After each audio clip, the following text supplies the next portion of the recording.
তো বন্ধুরা দেখো এত সুন্দর মাছ ভাজা আমি কিভাবে বেরেছি। তো প্রথমে মাছ ও পেঁয়াজ ভালো করে কেটে নিব। দেখো মাছটিতে ফাইন করে হলুদ লবণ লাগিয়ে রেখে দিব। দেখছো তো মাছটা কিভাবে কাটতেছি আমি। এভাবে মাছটি কাটলে ভাজি করতে খুব সুবিধা হয়। তারপরে কড়াইতে একটু বেশি করে তেল দিব। তেলটি গরম হওয়ার অপেক্ষা। তো বন্ধুরা আমার চ্যানেলটি সাবস্ক্রাইব করছো না কিন্তু তোমরা কেউ আমার চ্যানেলটি একটু সাবস্ক্রাইব করে দিলে কিন্তু আমি অনেক ভালো ভালো রান্না তোমাদের দেখাতে পারবো। সব তেলটি গরম হয়ে এসেছে। তেলটি গরম হয়ে গেলে তাড়াহুড়ো করবে না, আর মাছটাও করার পরে খুব সাবধানে দিবে। মাছের গায়ে যদি লবণ বা জল লেগে থাকে তাহলে কিন্তু ওটা ছুটে গায়ে আসবে এবং তোমার গায়ে ফসকা পড়তে পারে। তো এবার আমি মাছটি নিব। তেল গরম হয়ে গেছে, আমি এবার মাছটি নেব। মাছটি নিয়ে প্রথমে ওইভাবেই দিয়ে দিব, নাড়াচাড়া করব না। তো আমি যেভাবে করছি বন্ধুরা এভাবেই করবে, তোমাদের মাছ এক ফোঁটাও ভাঙবে না বা মাছের গা থেকে মাছ ছাড়িয়ে কড়াইতে লাগবে না। তো একটু তেল আমি যে পরিমাণ দিচ্ছি এই পরিমাণই দেওয়ার চেষ্টা করবে। আর তেল না থাকলেও সমস্যা নেই, আমি যেভাবে ভাজি করছি এভাবে ভাজি করলে কোনো সমস্যা হবে না। তুমি এর থেকেও কম তেল দিয়ে ভাজি করতে পারবে। তা দেখো বন্ধুরা আমি কত সময় মাছটি একইভাবে দিয়ে রাখছি। মাছের তলার পিঠটা হয়ে গেলে তারপর আমি উল্টে দেব। অপেক্ষা করো, দেখো আমি কিভাবে ভাজি করি। তোমরা এভাবে ভাজি করলে তোমাদের মাছে এক ফোঁটাও হবে না। দেখো বন্ধুরা আমার কড়াইতে কিন্তু যেমন তেমনই আছে, কোনো মাছের কোনো ক্ষতি হয়নি। তো এভাবে আমি রেখে দেবো। অনেক সময় ধরে মাছটি ভাজি করলে খেতেও খুব স্বাদ হয়।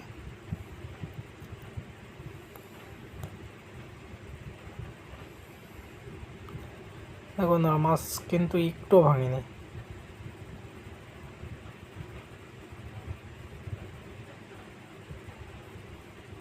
আমি একটু মাথাটা তেলের ভিতরের দিকে দিচ্ছি যাতে মাথাটা একটু হতে দেরি হয়। তো আমি তেলের মধ্যে মাঝখানে মাথাটা দিয়ে রাখলাম।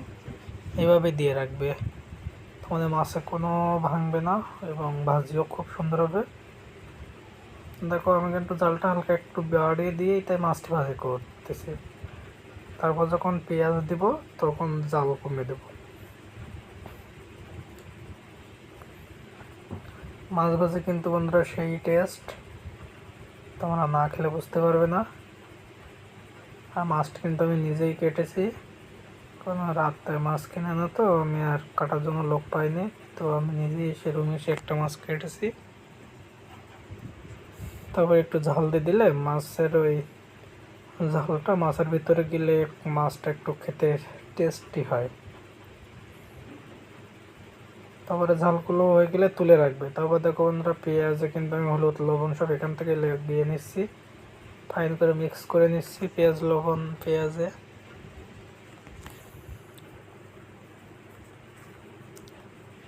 মিক্স করা হয়ে গেলে গ্যাসের চালটা কমিয়ে গ্যাস কড়াইতে দিয়ে দিবে।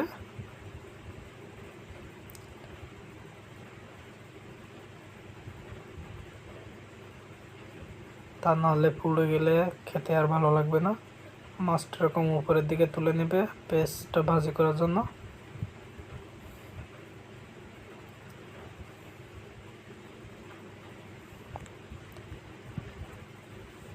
এই বন্ধুরা আমি আজকে একা একা বাসায়, আমার রুমমেটরা সবাই সে কাজে গেছে, এখন আমি একটি মাছে বেশি করে খাচ্ছি। তাই তোমাদেরকেও দেখিয়ে দিলাম যে আমি কিভাবে মাছটা ভাজি করছি। আর আমি মূলত সবসময় এভাবেই মাছ ভাজি করে থাকি। তো দেখো বন্ধুরা মাছের কালারটা দেখো, শুধু কি সুন্দর কালার।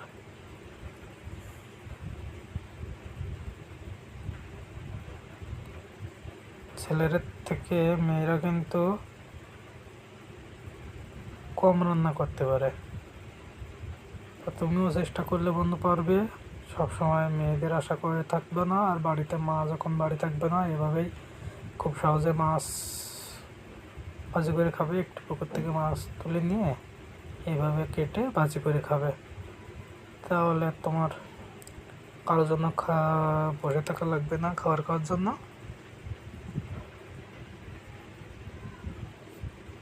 তো বন্ধুরা, আমি আবারও বলছি, আমার চ্যানেলটা একটু সাবস্ক্রাইব করে দিও। তোমরা যত বেশি সাবস্ক্রাইব করবে আমি তত বেশি রান্নার ভিডিও ছাড়বো, এবং এক এক সময় এক এক আইটেম। তোমার চ্যানেলটি নতুন, ভিউও কম হচ্ছে, তোমরা যত শেয়ার করবে আমার ভিউটা বাড়বে। আর তোমাদের যে রান্নাতে সমস্যা হয় সেই রান্নাটি আমাকে কমেন্টে জানিয়ে দেবো, আমি সেই রান্নাটি করে তোমাদেরকে দেখাবো। বন্ধুরা, মাছ ভাজা কিন্তু আমার প্রায় শেষের পথে।